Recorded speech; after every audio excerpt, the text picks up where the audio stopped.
राज्याचे उपमुख्यमंत्री अजित पवार यांच्या वाढदिवसानिमित्त इच्छा भगवंताची सामाजिक बहुउद्देशीय संस्था व प्रदेश उपाध्यक्ष किसन जाधव यांनी माजी नगरसेवक नागेश गायकवाड मित्रपरिवार यांच्या संयुक्त विद्यमाने सोलापूर जिल्हा कबड्डी असोसिएशनच्या मान्यतेने अजितदादा चषक निवड चाचणी अजिंक्यपद कबड्डी स्पर्धेचे आयोजन रामोडी परिसरातील शासकीय गोदाम जवळील जांभूवीर तरुण मंडळ क्रीडांगण येथे आयोजित करण्यात आले आहे।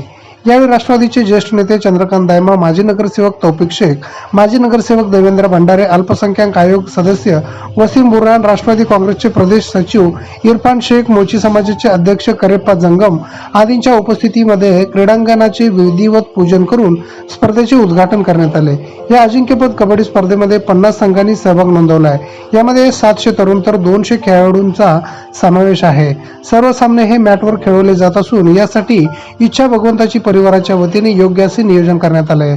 दरम्यान कबड्डी खेळाला गतवैभव प्राप्त व्हावे या उद्देशाने राज्याचे उपमुख्यमंत्री अजित पवार यांच्या वाढदिवसानिमित्त प्रतिवर्षाप्रमाणे यंदाच्या वर्षी देखील सोलापूर जिल्हा कबड्डी असोसिएशनच्या मान्यतेने कबड्डी स्पर्धेचे आयोजन करण्यात आले आहे।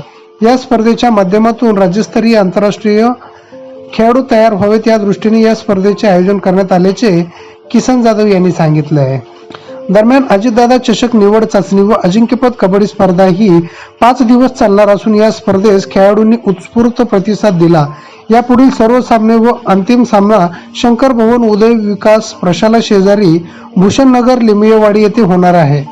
सदर स्पर्धा यशस्वी करण्यासाठी इच्छा भगवंताची मित्र परिवाराच्या पदाधिकारी तसेच कार्यकर्त्यांनी परिश्रम घेतले आहे।